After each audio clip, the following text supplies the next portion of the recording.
Hello guys, कैसे हैं आप सभी। तो गैस, आज के इस वीडियो में हम बात करने वाले हैं एसएससी वन टाइम रजिस्ट्रेशन के बारे में। तो मैं आपको बताऊंगा कि हमें एसएससी का वन टाइम रजिस्ट्रेशन कैसे करना है, कौन कौन सी गलतियां नहीं करनी है और कैसे आप वन टाइम रजिस्ट्रेशन करके बार बार फॉर्म भरते टाइम आने वाली परेशानियों से बच सकते हैं और आसानी से अपना फॉर्म बिना गलती के भर सकते हैं। तो गैस, वीडियो को आखिरी तक देखें और अगर आपने अभी तक हमारे चैनल को सब्सक्राइब नहीं किया है तो प्लीज़ कर दें और वीडियो को लाइक और शेयर ज़रूर करें। तो गैज़, एसएससी का कोई भी फॉर्म भरने के लिए आपको अब सबसे पहले अपना वन टाइम रजिस्ट्रेशन करना होगा। इसके बाद ही आगे आपको एसएससी का फॉर्म भर पाएंगे। तो गैज़, जैसे अभी एसएससी जीडी की वैकेंसी आई है तो उसका फॉर्म भरने के लिए आपको वन टाइम रजिस्ट्रेशन करना पड़ेगा और जिन लोगों का भी वन टाइम रजिस्ट्रेशन नहीं है उसके बिना वो फॉर्म नहीं भर पाएंगे।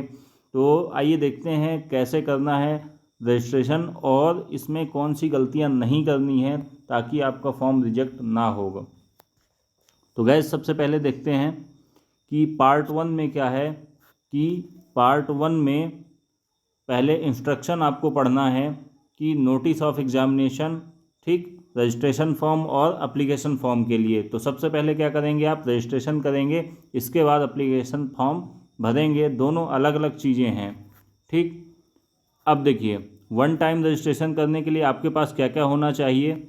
मोबाइल नंबर होना चाहिए जिसमें आप ओटीपी बता सकें, ईमेल आईडी होना चाहिए जिसमें आप ओटीपी बता सकें। दोनों मोबाइल नंबर और ईमेल आईडी दोनों ही आपका जो है ओटीपी से वेरीफाई आपको करना पड़ेगा।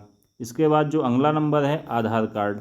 आधार कार्ड आपके पास मैंडेटरी है होना, लेकिन अगर आधार कार्ड नहीं है तो voter ID card, PAN card, passport card, driving licence, school college ID, employer ID जो कि गवर्नमेंट, पब्लिक सेक्टर या प्राइवेट सेक्टर की हो, वेरीफाइड एम्प्लॉय आईडी आपके पास होनी चाहिए, ठीक है।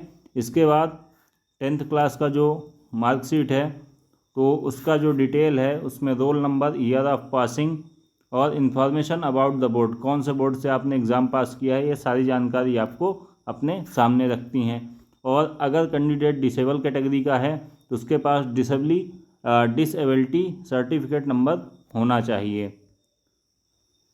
इसके बाद जो अगला प्रोसेस है, वन टाइम रजिस्ट्रेशन के लिए आपको रजिस्टर नाउ पर क्लिक करना होगा और जो एसएससी की नई वेबसाइट है ssc.gov.in, इस पर जाकर आपको रजिस्टर नाउ पर क्लिक करना होगा और सबसे पहले अपनी पर्सनल डिटेल भरेंगे। इसके बाद पासवर्ड क्रिएट होगा, एडिशनल डिटेल होगी और इसके बाद आपको डिक्लेरेशन पर क्लिक करके सबमिट करना है। तो आइए एक एक स्टेप देखते हैं इसका। तो सबसे पहले क्या करना है कि आपको आधार नंबर, नाम, father's name, mother's name, date of birth, gender और कैटेगरी दो बार आपको फिल करनी पड़ेगी और बिना किसी मिस्टेक के आपको भरना है। एक बार अगर आपने मिस्टेक की तो दूसरी बार जब आप डालेंगे तो मिसमैच होगा। तो आपको इसीलिए 2 बार भरवाया जाएगा ताकि आप कोई गलती ना करें। इसके बाद आधार नंबर आपको डालना है और आइडेंटिफिकेशन नंबर, ठीक। तो अगर आप आधार कार्ड का नंबर नहीं डालते हैं तो आपको आइडेंटिफिकेशन नंबर, जैसा कि मैंने बताया आपको, voter ID, driving licence, employer ID या जो भी आपके पास आईडी है उस आईडी का आईडी नंबर आपको यहाँ डालना है, ठीक। नाम डालना है आपको, एग्जैक्टली वही नाम डालना है जो कि आपकी 10th की मार्कशीट में नाम होगा। इसके बाद अगर आपने अपना नाम चेंज किया है क्लास 10th के बाद तो नीचे होगा have you change your name before. तो अगर आपने चेंज किया है तो यस करना है और नहीं किया है तो नो करना है। इसके बाद आपको जेंडर सेलेक्ट करना है, फिर इसके बाद आपको डेट ऑफ बर्थ डालनी है जो कि आपकी क्लास 10th की मार्कशीट में है। देखिए, डेट ऑफ बर्थ का जो सर्टिफिकेट होता है वो क्लास 10th का सर्टिफिकेट माना जाता है, इसलिए आपको अपनी डेट ऑफ बर्थ एग्जैक्टली जो है जो क्लास 10th की मार्कशीट में है वही डालनी है। और जो फादर्स नेम है वो भी आपको क्लास 10th का ही डालना है। इसके बाद मदर्स नेम जो कि आपकी क्लास 10th की मार्कशीट में है। फिर आपको क्लास 10th की डिटेल डालनी है, name of education board, roll number, year of passing, तीनों चीज़ें आपको एकदम करेक्ट डालनी हैं, नहीं तो डॉक्यूमेंट वेरिफिकेशन के टाइम पे आपको रिजेक्ट कर दिया जाएगा।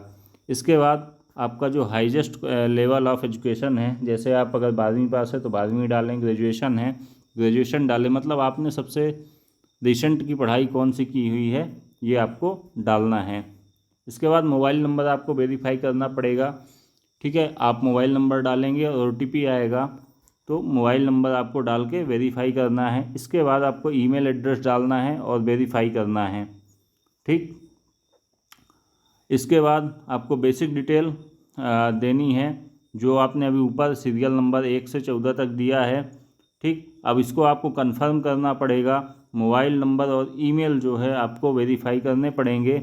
इसके बाद आपका जो मोबाइल नंबर होगा और जो ईमेल आईडी होगी उसमें आपको रजिस्ट्रेशन नंबर और पासवर्ड आएगा, ठीक है। और एक बार रजिस्ट्रेशन शुरू करने के बाद आपको जो रजिस्ट्रेशन प्रोसेस है 14 दिन के अंदर ख़त्म करनी होगी, मतलब सबमिट करना होगा, नहीं तो आपका रजिस्ट्रेशन डिले हो जाएगा, आपको दोबारा से रजिस्ट्रेशन करना पड़ेगा, ठीक। आप लॉगिन करने के लिए आप रजिस्ट्रेशन नंबर और जो भी पासवर्ड आया हुआ है उससे आप लॉगिन कर सकते हैं। और जब आप पासवर्ड आने के बाद पहली बार लॉगिन करेंगे तो आपको एक बार अपना पासवर्ड चेंज करना होगा। पासवर्ड चेंज करने के बाद अगर बेसिक डिटेल में जाएंगे तो वहाँ पर आपको अपना category, nationality, contact detail, identification mark की आपके शरीर का कोई भी मार्क आपको बताना पड़ेगा। इसके अलावा डिसेबिलिटी का बताना पड़ेगा और परमानेंट और प्रेजेंट एड्रेस आपको डालना पड़ेगा। अगर दोनों अलग है तो अलग अलग डालेंगे, अगर प्रेजेंट और परमानेंट एड्रेस सेम है तो आपको एक में एड्रेस भरकर सेम एज प्रेजेंट एड्रेस कर देना है। इसके बाद आपके पास एक डिक्लेरेशन फॉर्म आया दिखेगा, उसमें कुछ लिखा होगा कि मेरे द्वारा दी गई सभी जानकारी सत्य है, और उस पर टिक करना होगा, आई एग्री करना होगा, और इसके बाद आप फाइनल सबमिट करेंगे और एक OTP आपके ईमेल और मोबाइल नंबर पर जाएंगे जहां पर आपको वेरीफाई करना होगा।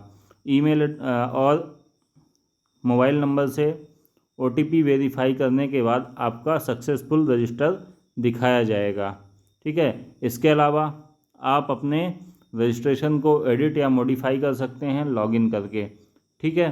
और यहाँ पर एक डिस्क्लेमर भी लिखा हुआ है कि आपको फिर से चेतावनी दी जा रही है कि जो आपका नाम है, फादर नेम है, मदर नेम है, डेट ऑफ बर्थ है, ये आपका जो 10th की सर्टिफिकेट है उस हिसाब से आपका सब कुछ सही होना चाहिए। अगर ऐसा नहीं होता है तो डॉक्यूमेंट वेरिफिकेशन के टाइम पे आपको रिजेक्ट कर दिया जाएगा। तो गाइज़ ये था SSC का 1 टाइम रजिस्ट्रेशन कैसे करना है, कौन सी गलतियां नहीं करनी है, इन सभी की पूरी जानकारी। तो गाइज़ इसी तरह के इन्फॉर्मेटिव वीडियो के लिए हमारे चैनल को सब्सक्राइब करें और वीडियो को लाइक और शेयर करना ना भूलें।